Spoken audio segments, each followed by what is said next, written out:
Un expert en Bitcoin d'une grande société financière gérant 7000 milliards de dollars d'actifs affirme que la prochaine hausse du Bitcoin pourrait arriver bientôt.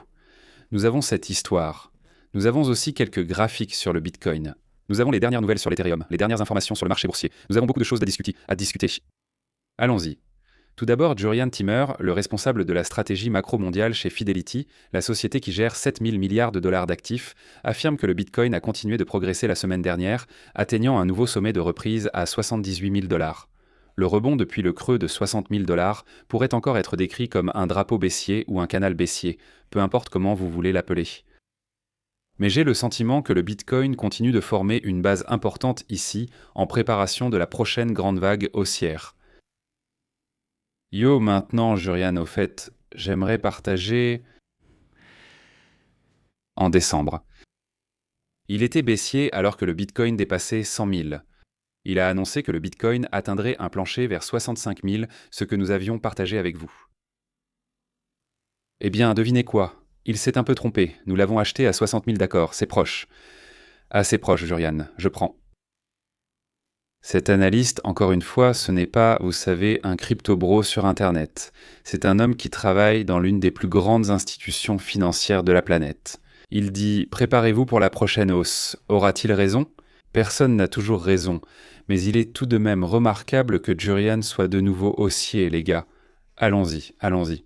Fantastique. Tony Severino a publié celle-ci. C'est un graphique très intéressant. Il dit que le Bitcoin forme une figure en étoile du matin, sur le graphique mensuel. Étoile du matin, grande bougie rouge, bougie d'indécision, puis grande bougie verte opposée. Pensez à une grande forme en U, essentiellement. J'ai dit que ce développement très haussier est impossible à ignorer, surtout car il faisait partie des signaux qui m'ont aidé à repérer le creux de 2022. Maintenant, j'ai en fait une vidéo qui arrive pour vous demain où j'explique pourquoi 60 000 est un niveau très raisonnable où le creux du cycle a pu se former. Regardez, ça va être intéressant. Il dit « J'ai publié 2 autres graphiques qui expliquent pourquoi cela pourrait ne pas se reproduire. Mais, et réfléchissez en particulier, si vous revenez en arrière et regardez ici, d'accord, et ce n'est pas tout à fait le creux, n'est-ce pas? Mais si vous regardez ici en 2019, vous pouvez voir une tendance baissière très similaire. On observe ici une étoile du matin, mais ensuite le Covid a frappé. Oui, ce n'était pas le point bas car le Covid a frappé. Sans le Covid, aurait-ce été le point bas? Impossible à dire. D'accord. Plus important encore, ce n'était pas le creux des creux, c'était juste un mouvement de retournement après ce repli qui venait des sommets du milieu de l'année 2019. Mais quand même, graphique très intéressant ici de 2022 puis début 2023 qui se forme à nouveau sur le graphique. Combinez cela avec le RSI hebdomadaire, la sortie des niveaux de survente, le MACD, le croisement hebdomadaire du MACD et tout ce genre de choses. Et vous avez une image intéressante qui se dessine. Le Bitcoin est actuellement à 78 000 mec. C'est un point très intéressant pour le BTC. Ici, c'est sur les graphiques journaliers, attention. Mais regardez ça. Cela fait toujours 3 jours qu'on teste la borne haute du canal. Et cette ligne de canal, les gars, on l'a tracée il y a environ 2 mois. Voilà où on est toujours dedans. D'accord, on n'a pas vraiment retouché ces lignes depuis, on est toujours dans le canal. La ligne du canal a été là depuis un moment. Un canal vraiment extrêmement propre. Je suis en fait impressionné par l'efficacité de ce truc parfois. Vous savez, les gens disent « Oh, c'est technique, ce genre de choses. Alors expliquons ce truc. » Bref, voilà, on est juste en haut du canal. Maintenant, si tu veux être baissier et dire « tu sais quoi, ça va mal tourner. Trump va faire des trucs de fou ce week-end. » Eh bien, pour tout ce que j'ai rejeté, ça va se passer juste ici, juste là, mec, parce que c'est le sommet du canal. C'est là que tu t'attends à avoir une résistance, parce que c'est ce qui s'est passé 1, 2, 3 fois auparavant. Cependant, si on arrive à avoir une clôture journalière à 79 000, on sort du canal. Est-ce que ça peut être une fausse cassure? Bien sûr, chaque cassure peut être une fausse cassure. Les gars, allez. Cela donnerait encore plus de poids à la thèse haussière, parce qu'une cassure ici implique un objectif de 88 000 dollars pour le BTC. D'accord. Où se trouve 88 000 dollars? Devine quoi? C'est exactement ici, à ce niveau, qui était la zone de support du canal précédent. Avant, c'était une vente folle. Tu t'en souviens? C'était dingue. La crypto, c'est fou. L'essentiel, c'est le retour au-dessus de la moyenne mobile exponentielle sur 200 jours. Vous m'avez souvent entendu en parler, mais ce n'était plus le cas récemment, car on en était loin.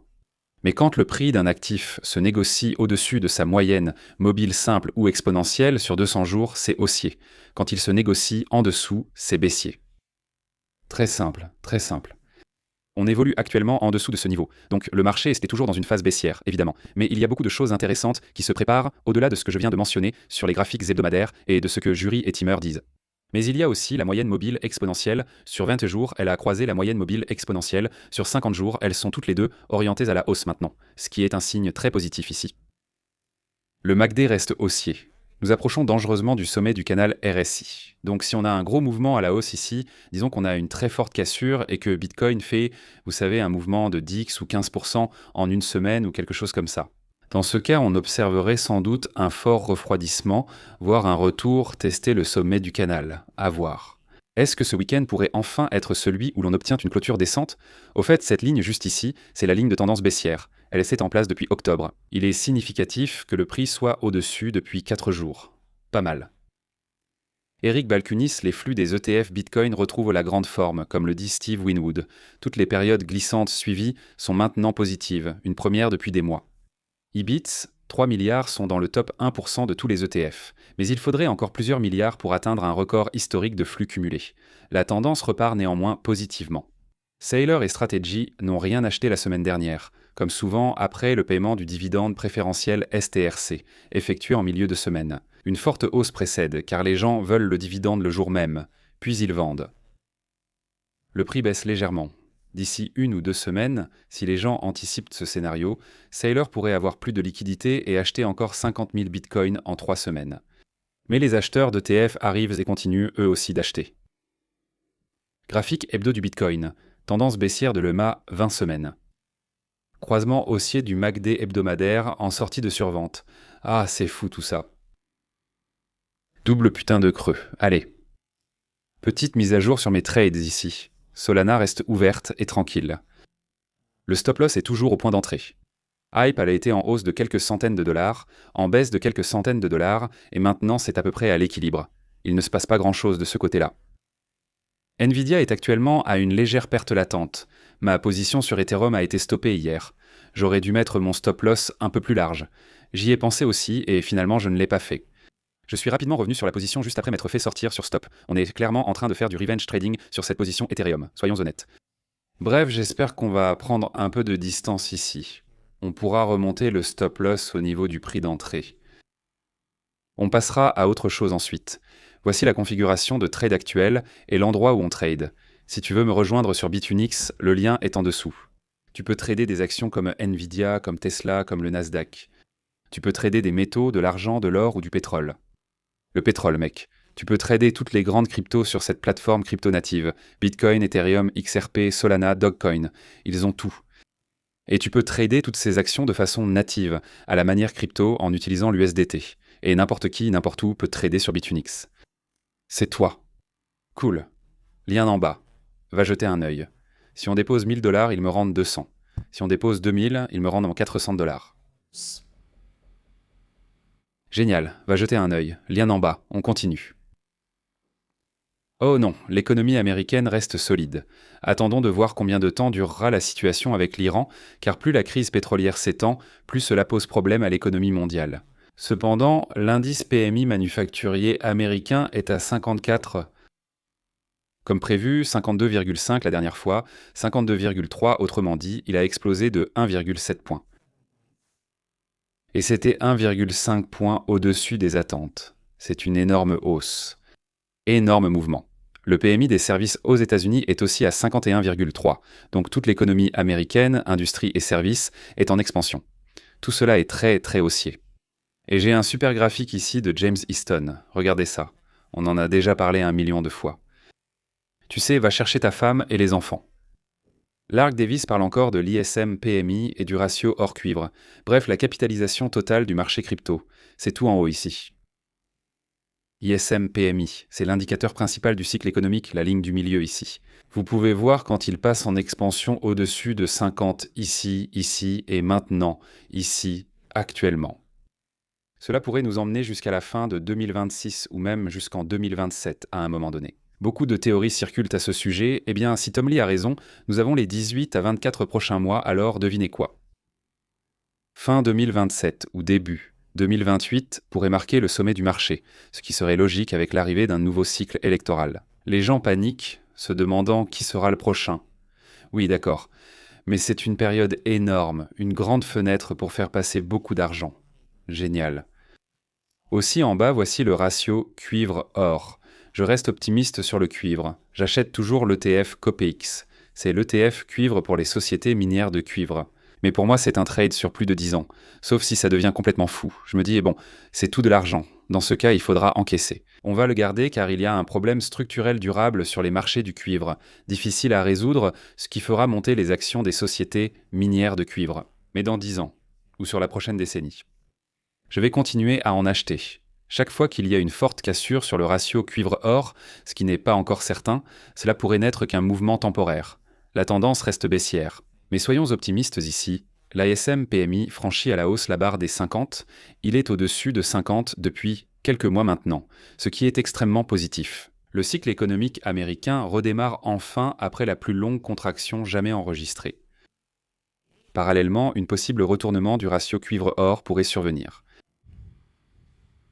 C'est très haussier, car chaque fois que cela s'est produit, les marchés des crypto-monnaies ont connu des mouvements extrêmes. Vos altcoins pourraient enfin être achetés par quelqu'un quelque part, ou alors tout cela pourrait simplement aller dans les actions. Oubliez toutes les cryptos, mais vous savez, quelqu'un va gagner de l'argent quelque part. Arthur Hayes prévoit qu'Ethereum quittera le trio de tête des crypto-monnaies d'ici 2030 remplacé par des actifs liés à l'IA. Arthur, de quelle crypto parles-tu ? Il faut qu'on s'organise, Arthur Hayes devait venir sur la chaîne il y a 6 semaines. Et je suis vraiment dégoûté parce que j'ai dû annuler à la toute dernière minute l'interview, parce que c'était le lendemain du début de la guerre avec l'Iran. Il se passait beaucoup de choses aux Émirats arabes unis à ce moment-là, les enfants étaient à la maison sans école, c'était trop difficile pour gérer une interview. Je ne pouvais pas le faire. Je veux vraiment qu'Arthur revienne pour lui parler, il est super intéressant. Bref, c'est une déclaration controversée. Et à moins qu'Ethereum ne fasse vraiment évoluer son truc, je pourrais voir ça arriver. Maintenant, d'un autre côté, il y a des gens qui disent « Eh bien, l'ETH va atteindre 250 000 $ par ETH ». Des gars d'Ethereum disaient ça. Donc, soit on quitte le trio de tête, soit l'ETH vaudra 250 000 $. Ça me semble tiré par les cheveux, mais n'ayez pas peur de rêver plus grand, les gars. Partagez vos avis en commentaire. Arthur a-t-il raison ? Ethereum quittera-t-il le top 10 ou le trio de tête, ou y restera-t-il toujours ? En parlant d'ETH, voici le graphique. Beau rebond sur la ligne de tendance juste ici. Cependant, cette zone de résistance se profile toujours au-dessus. Une rupture au-dessus de 2400 $ entraînera probablement une hausse rapide de l'ETH. On surveille cela de près. C'est la base de notre trade actuel. Pépé, je dessine bien mes sacs de Pépé, non ? La tendance haussière est très propre jusque-là. C'est une zone assez propre pour sortir. Je vais perdre un peu d'argent là-dessus. Ce ne sera pas la fin du monde, mais le potentiel de hausse est immense car tu peux sortir sous les plus bas récents. En tout cas, c'est mon plan. Je ne vous dis évidemment pas quoi faire avec votre argent, ce n'est pas mon rôle. Comment pourrais-je parier mon argent sur une crypto de grenouille ? Qu'est-ce que je fais de ma vie ? Achète juste quelques actions de plus, Lark. Il faudrait néanmoins une hausse de 630% pour retrouver les anciens sommets. Si tout ce que nous avons évoqué indique l'évolution de l'appétit pour le risque sur le marché, alors PP pourrait vraiment très bien fonctionner. Le grand MASPI. Les gens ne réaliseront pas que nous sommes en territoire inconnu. Le SP5 n'a jamais transformé cette ligne de tendance blanche de résistance en support avant avril 2025, quand cela s'est enfin produit. La dernière fois qu'une ligne de tendance depuis 1929 est passée de résistance à support, c'était en 1995 et cela a conduit à la partie la plus explosive du rallye, la bulle Internet. Nous sommes à l'ère du point AI, d'accord ? Et nous allons avoir un pic spéculatif du point AA, un peu comme nous l'avons eu avec la bulle Internet. Je sais que les entreprises belées sont différentes en ce moment. D'ici 2 ou 3 ans, on va probablement voir toutes sortes de trucs fous se produire, on en a déjà vu un peu. Une entreprise de chaussures néo-zélandaise en faillite a été rachetée, transformée en société d'IA, et son prix a bondi de 1000%. Tu vas commencer à voir ce genre de choses. Il dit « Et si on connaissait encore une hausse de 250% dans les 4 à 5 prochaines années ? Mec, imagine que le SP500 grimpe de 250% en 4 ans. » C'était des périodes folles, mec. Ensuite, tu sais, ça a stagné pendant une décennie. Mais bon, tant que ça a duré, c'était de bons moments. Le Nasdaq est en train de faire une cassure haussière. La préouverture montre qu'il atteint un nouveau record historique. Cool, mec. Cool. Quel rallye de dingue sur cette valeur. Complètement dingue. AMD, oh là là. Quoi? Quoi? Au fait, David, notre trader interne, il a signalé l'opportunité sur AMD dans le cercle privé. Il a aussi signalé l'opportunité sur Nvidia qui n'a rien donné, David. Ce n'est pas grave. J'ai choisi la transaction Nvidia, pas AMD. J'aurai donc un peu d'exposition à Nvidia, ça va être sympa. J'ai déjà une grosse position au comptant. Mon portefeuille AMD cartonne en ce moment. Franchement, allons-y, mec. Mon prix d'entrée moyen est probablement ici, autour des 220. On est à environ 120 $ de gain par action sur mon AMD. Évidemment, je n'ai encore rien vendu, donc ce ne sont que des profits latents. Mais bon sang, ce truc est en train de vraiment exploser en ce moment. On s'approche bien sûr très près de l'objectif technique de cassure ici, qui est d'environ 70 $ à partir du point de cassure. Oui, c'est essentiellement l'objectif technique ici. Ça ne veut pas dire qu'il ne peut pas dépasser cet objectif technique. Évidemment, on n'a jamais eu de repli. On n'a pas encore eu de repli là-dessus, mais c'est vraiment un mouvement incroyable à la hausse pour AMD. Donc c'est absolument magnifique. Les actions continuent tout simplement de grimper. Il vaut mieux placer son argent ici que dans la crypto. CharDB, en réponse à cela, ceci concerne les PER prévisionnels pour les entreprises. Donc oui, tu vois, Western Digital, le PER prévisionnel d'AMD est de 46, mais Microntech est actuellement en zone de forte décote. Regarde ça. Il n'a qu'un PER prévisionnel de 8. Je veux dire, un PER de 8 pour une entreprise comme Micron, c'est absolument fou. Trade Whisperer ici dit MU, bon sang, Micron va générer plus de revenus le trimestre prochain que AMD, ASML, Amat et SanDisk réunis. Leur capitalisation boursière totale atteint 1920 milliards. Microntech en ce moment n'est qu'à un demi-billion avec une marge prévue de 81%. Même rendement, 4 fois moins cher. Faites le calcul. Je veux dire, écoutez, ça ne fonctionne pas aussi simplement que ça. Mais le calcul implicite ici serait en gros que Microntech devrait atteindre un niveau de prix similaire à ceci. Une capitalisation boursière de 2000 milliards de dollars représenterait une hausse de 300%. Ce n'est pas forcément le scénario le plus probable, mais cela montre qu'elle est très sous-évaluée. Nous vous avons parlé de Microntech ici. Quand elle était à 230, il y avait encore 100% à prendre. D'ailleurs, elle est en train de casser à la hausse en ce moment, au-dessus de cette zone de résistance. De belles opportunités d'achat se présentent cette semaine lors du rebond vers la moyenne mobile à 20 semaines. Une forte bougie de retournement est apparue ici. Actuellement, on a un 493. C'est dingue, mec. Il me connaît un léger repli ici, trouvant une certaine résistance sur la moyenne mobile exponentielle à 200 jours. Bien sûr, les membres du cercle privé ont reçu le rapport ici. Tu es déjà inscrit? Le lien pour l'essai gratuit de 7 jours est juste en dessous. Et c'est parti. Je vais te donner un rapide topo. Le rapport d'aujourd'hui, le rapport de cette semaine porte sur Ambiq Micro. Une action vraiment intéressante ici. Le graphique a l'air complètement dingue parce que regarde ça. Qu'est-ce que je vois juste ici? Double creux. La cassure implicite de ce schéma n'est pas énorme, environ 13 $, si tu obtiens une clôture journalière confirmée à la hausse au niveau indiqué par la préouverture. Si tu obtiens ça, alors ça implique une hausse jusqu'à presque 50 $, ce qui nous ramènerait en gros au jour d'ouverture. Le plus haut historique pour celui-ci remonte au 25 juillet, très intéressant.